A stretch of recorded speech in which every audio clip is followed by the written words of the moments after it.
Further amendments to come before the committee. Senator Lee. Yeah, I'd like to call up my amendment. It's SIL 23890. Purpose of this amendment is pretty simple. It creates a new federal crime for leaking confidential judicial work product to an unauthorized person. This is a crime that would be punishable by a fine of up to $10,000 and up to 10 years in prison. The amendment also allows for the criminal forfeiture of all proceeds from having engaged in this kind of criminal behavior. And it's important that we take care of this because, as we saw with the leaked draft of the Dobbs opinion,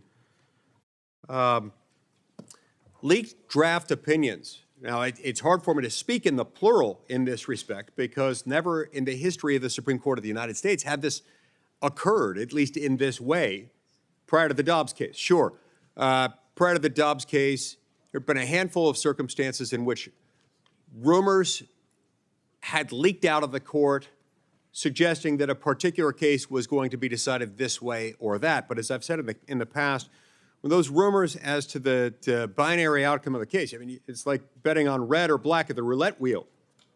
You've got a 50-50 shot of being right in most cases, because in most cases you're looking more or less at a binary result. So there are infinite number of combinations as to what the majority might look like or what the ultimate disposition by the court, but ultimately it's normally going to come down to affirm or reverse.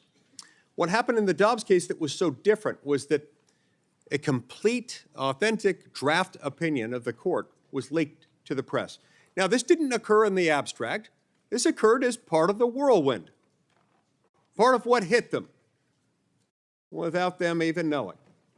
Part of the whirlwind designed to threaten, intimidate, harass, discourage those who might have had, at the moment, an inclination to support the Alito draft. Now, fortunately, the opinion was able to issue, and as far as we can tell, it didn't affect the ultimate disposition of the case.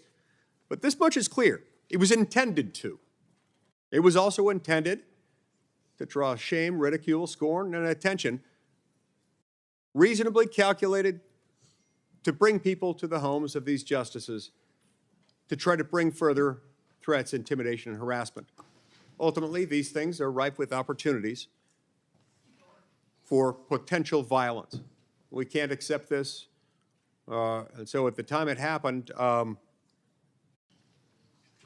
it was not clear that this was adequately taken into account by the law. Doubtless, laws were broken in connection of this, almost certainly. It's difficult to assess it without knowing exactly who did it, as I believe it still could have been reasonably ascertained had an adequate investigation taken place. There wasn't. And I still think the court's going to have to answer for that. But we need to make it clear on the books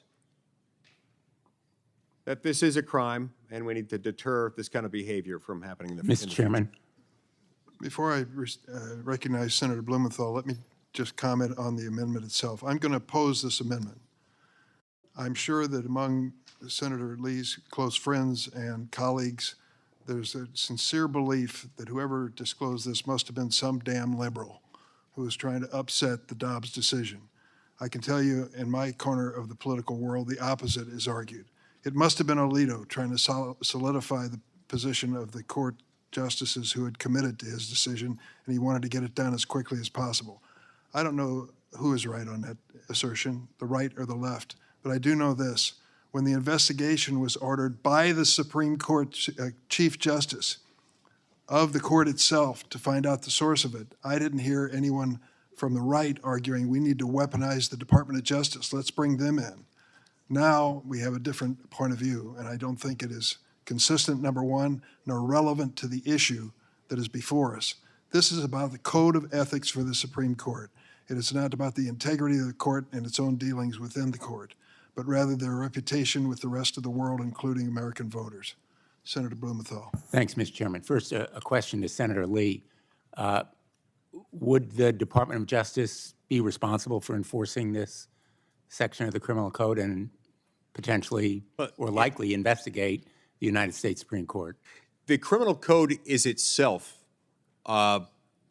enforced by the United States Department of Justice.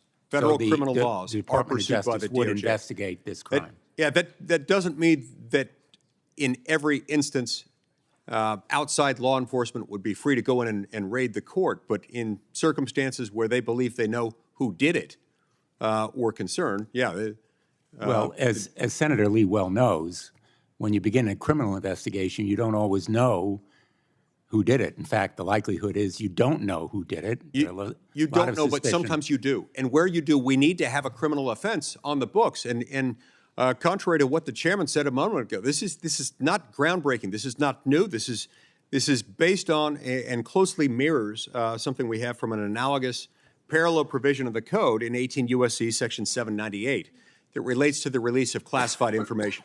This is slightly different than classified information because it's not of the national security secrets sort of variety. Let me just second what the chairman said. I think that, first of all, the amendment is not germane. I was as outraged by this leak as I'm sure Senator Lee was as a former law clerk on the United States Supreme Court. Both of us, I think, respected the rules of confidentiality that apply, and I think both of us would at least question, the circumstances under which the Department of Justice would begin literally interrogating members of the United States Supreme Court, which is what this amendment would almost certainly invite. And let me just say generally, I think both of us, Senator Lee, have tremendous respect for the United States Supreme Court. We've both been law clerks. I've argued a number of cases before the court. And frankly, I think that what's happening in this debate is, in fact, further degrading and detracting from the credibility and trust of the public in the United States Supreme Court. Senator Lee just referred to, and I'm quoting, justices on both sides of the aisle, end quote. That is the way the public is beginning to see the United States Supreme Court.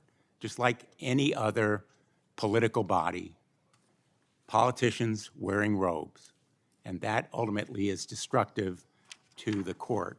The fact is, the Chief Justice of the United States Supreme Court could diffuse this debate and address this problem by coming forth with a code of ethics on behalf of the court.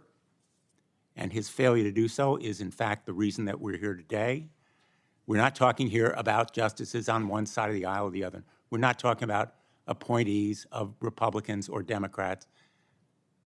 Both Republican and Democratic appointees have been responsible for ethical breaches that bring us here today. And I continue to urge the Chief Justice of the United States to demonstrate the leadership that would help save the court and this very significant democratic institution. Thank you. Senator Lee. Thank you, Mr. Chairman. I appreciate Senator Blumenthal bringing to my attention a slip of the tongue. Normally, when I make that reference, what I'm referring to is justices who have been appointed by presidents on both sides of the aisle, in both parties. Apparently, from your quote, I must have botched that in one instance. That is a force of habit by virtue of the halls we inhabit rather than those. So if I misstated that there, that was a mistake by me, and thanks for pointing that out. Your suggestion as to germaneness isn't relevant here. There isn't a germaneness standard within the committee. It certainly is relevant to the topic that we're talking about. On your separation of powers point, I've got a few thoughts there. First of all, you're correct in pointing out that we don't want outside law enforcement feeling free to just barge into the Supreme Court and investigate within the court itself. Nonetheless, everyone understands, everyone understood at the time the court undertook its own investigation, an investigation that I think didn't go far enough, but had they obtained information that was capable of identifying the person who undertook these activities, I have no doubt, and I don't think anyone has any doubt, that they would have referred those things to the Department of Justice and allowed the Department of Justice to take it from there, continuing the investigation and making a decision ultimately as to whether to pursue charges through a grand jury. That didn't happen. But the separation of powers concern you raise is legitimate, but that it doesn't mean that this statute isn't necessary and that it wouldn't be helpful, that it wouldn't be desirable, and that we don't need it. It is indeed significant to raise the separation of powers concerns here in light of the very significant separation of powers concerns raised by the underlying legislation. Remember, we are a coordinate branch of government relative to the Supreme Court. And we have to tread very lightly here, lest we undo the judicial independence that has become the hallmark of our system. So for that reason, yeah, I don't agree with the criticisms on this bill. I also firmly reject any suggestion. You say you don't know who did it, Mr. Chairman. You don't know whether those rumors about Justice Alito doing it are true. Well, I do. Not a chance in hell he did that. Not a chance in hell. I've known the guy for more than 25 years. It is not in his character, nature. There's not a single thing about him, about his incentives, about his past conduct, about simple logic that would suggest that it is him. Regardless, whoever did leak the opinion, well, we don't know who that person is. I'm absolutely certain it's not him. Whether you agree with me or not is beside the point. We still need a statute that takes care of this problem. Thank you. Senator Feinstein. I'm going to vote no, and I just want to give the reason. I'm advised and believe that the amendment presents significant First Amendment concerns in limiting speech, especially of journalists who publish leaks from the Supreme Court, which may be one of the significant public interests, could face significant imprisonment under this amendment. That's the analysis of my legal staff. Thank you, Senator Feinstein. The question is on the adoption of the Lee Amendment. The clerk will call the roll.